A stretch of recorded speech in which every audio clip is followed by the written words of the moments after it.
കറുപ്പും വെളുപ്പിന്റെ പുതിയ എപ്പിസോഡിലേക്ക് സ്വാഗതം. ഇന്ന് നമ്മൾ പറയാൻ പോകുന്നത് 4 മണ്ടന്മാരുടെ കഥയാണ്. നമ്മൾ റാങ്കിങ് അനുസരിച്ച് നോക്കുമ്പോൾ പാർട്ടി പോളിറ്റ് ബ്യൂറോ മെമ്പറും സംസ്ഥാന സെക്രട്ടറിയുമായിട്ടുള്ള അപ്പം ഗോവിന്ദൻ, തൊട്ടു താഴെ വരുന്നത് ഡിഫിയുടെ അഖില ലോക നേതാവും ലുട്ടാപ്പി എന്നറിയപ്പെടുന്ന ഡബിൾ എ റഹീം, പിന്നെ വരുന്നത് ഒരു തിരുമണ്ടനായ നമ്മുടെ വിദ്യാഭ്യാസ മന്ത്രി ശിവൻകുട്ടി. ഈ 4 പേരും നടത്തിയ ഒരു കല്യാണത്തെ പറ്റിയിട്ടാണ് കേരളം ചർച്ച ചെയ്തത്.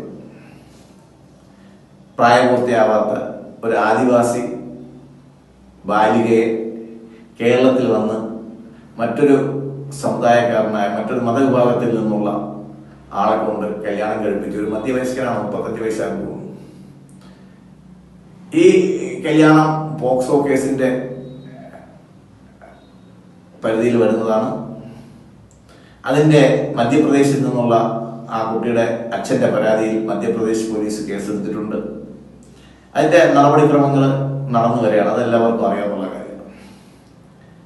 ഈ 3 മണ്ടന്മാര് കേരളത്തിലെ ക്ലാസിഫൈഡ് മണ്ടന്മാരാണ്. അവര് ഷെഡ്യൂൾഡാണ്. അതൊന്നും നോക്കാനൊന്നും പറഞ്ഞ കാര്യമൊന്നുമില്ല. അവര് മണ്ടന്മാരായിട്ട് എല്ലാവരും അംഗീകരിച്ച 4 പേരാണ്. ഇവർക്കൊക്കെ വിദ്യാഭ്യാസം ഇച്ചിരി കുറവാണെന്നും പറയാം, ഔദ്യോഗിക പദവികളും കുറവാണെന്ന് പറയാം. പക്ഷേ നമ്മുടെ തൂക്കുഭാഷ എന്നറിയപ്പെട്ടിരുന്ന കെമാൽ പാഷ എന്ന് പറയുന്ന ഒരു ഹൈക്കോടതി ജഡ്ജി ഈ സംഭവത്തെ പറ്റി ചെയ്തിരിക്കുന്ന ഒരു വീഡിയോ ആണ് 4ാമത്തെ മണ്ടൻ മുത്തപ്പയെ നിങ്ങളെ മുമ്പ് അവതരിപ്പിക്കേണ്ടി വന്നത്. ഞാൻ വളരെ റെസ്പെക്ട് ചെയ്യുന്ന ഒരു ജഡ്ജിയാണ് അദ്ദേഹം. റിട്ടയർഡ് ആയിട്ടുള്ള, എല്ലാ കാര്യങ്ങളിലും വളരെ പഠിച്ച് അഭിപ്രായം പറയുന്ന ഒരാളാണ്. പക്ഷേ ഇദ്ദേഹത്തിന്റെ ഈ വീഡിയോ എന്നെ ഞെട്ടിച്ചത്, അദ്ദേഹം ഇതിൽ ഉൾപ്പെട്ട പെൺകുട്ടിയുടെ പേര് പറഞ്ഞുകൊണ്ടാണ് ഈ വീഡിയോ ചെയ്യുന്നത് എന്നുള്ളതാണ്. അദ്ദേഹം പറയുന്നത് വിശ്വവിഖ്യാതനായ ഡാവിഞ്ചിയുടെ ഒരു പെയിന്റിങ്ങിന്റെ പേരാണ് ഈ കുട്ടിയുടേത് എന്ന് പറഞ്ഞ് തുടങ്ങിയിട്ട്, അത് വേണമെങ്കിൽ അവിടെ വെച്ചിട്ട് നമ്മൾ ഡാവിഞ്ചി ഒരുപാട് പെയിന്റിങ് ചെയ്തിട്ടുണ്ട് ഏതെങ്കിലും ആവാം.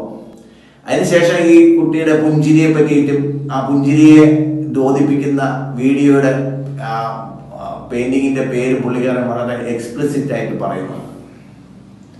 ഇത് പോക്സോ കേസിൽ ഉൾപ്പെട്ട ഒരു പെൺകുട്ടിയുടെ ഐഡന്റിഫിക്കേഷന് ഈസി ആയിട്ടുള്ള ഒരു കാര്യമാണ്. ആ കുട്ടിയുടെ ശബ്ദം പോലും നമ്മൾ കൊടുക്കാൻ പാടില്ല.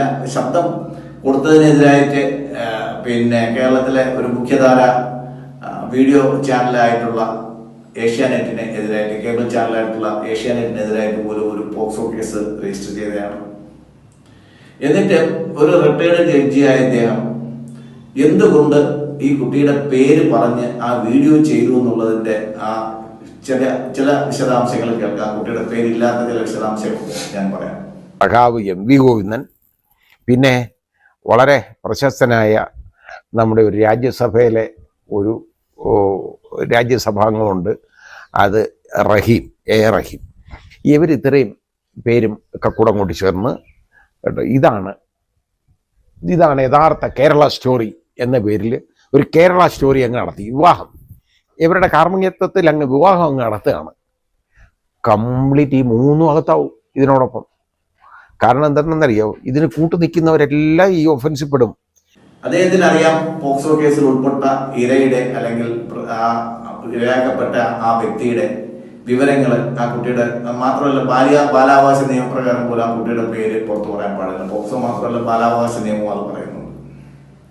അപ്പൊ ഈ കുട്ടിയുടെ പേര് ഒരു ജഡ്ജിമെന്റിൽ പോലും സീക്രട്ടായിട്ട് സൂക്ഷിക്കേണ്ടിയിരുന്ന ഒരു കാര്യം ഒരു യൂട്യൂബ് ചാനൽ ചർച്ചയിൽ ശ്രീ കെമാൽ പാഷ സാറ് എങ്ങനെയാണ് പറഞ്ഞത് എന്നുള്ള കാര്യം എനിക്ക് ഇതുവരെ മനസ്സിലായിട്ടില്ല. ഇദ്ദേഹം ഒരു മണ്ടൻ മുത്തപ്പയാണെന്ന് നമുക്ക് സമ്മതിക്കേണ്ടി വരും. അദ്ദേഹം ഒരു ഹൈക്കോടതി ജഡ്ജി ആയിരുന്നുകൊണ്ട് എന്തായാലും അദ്ദേഹത്തിനെതിരെ ആരും പോലീസ് കേസൊന്നും രജിസ്റ്റർ ചെയ്തില്ല, FIR കൊടുത്തില്ല.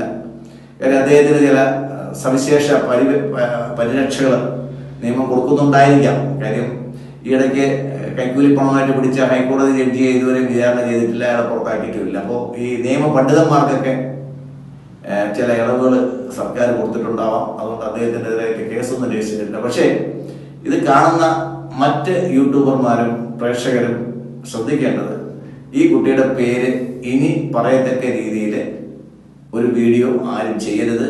നമ്മളെപ്പോലുള്ളവർ ചെയ്തു കഴിഞ്ഞ് കഴിഞ്ഞാൽ എപ്പോൾ അകത്തായെന്ന് ചോദിച്ചാൽ മതി. എന്തായാലും മണ്ടൻ മുത്തവയ്ക്ക് നമോഭാഗം. എന്തായാലും അദ്ദേഹം ഇത്തരം തെറ്റുകൾ ഇനി ആവർത്തിക്കരുത് എന്ന് പ്രതീക്ഷിച്ചുകൊണ്ട് ഞാൻ നിർത്തുന്നു. നന്ദി, നമസ്കാരം.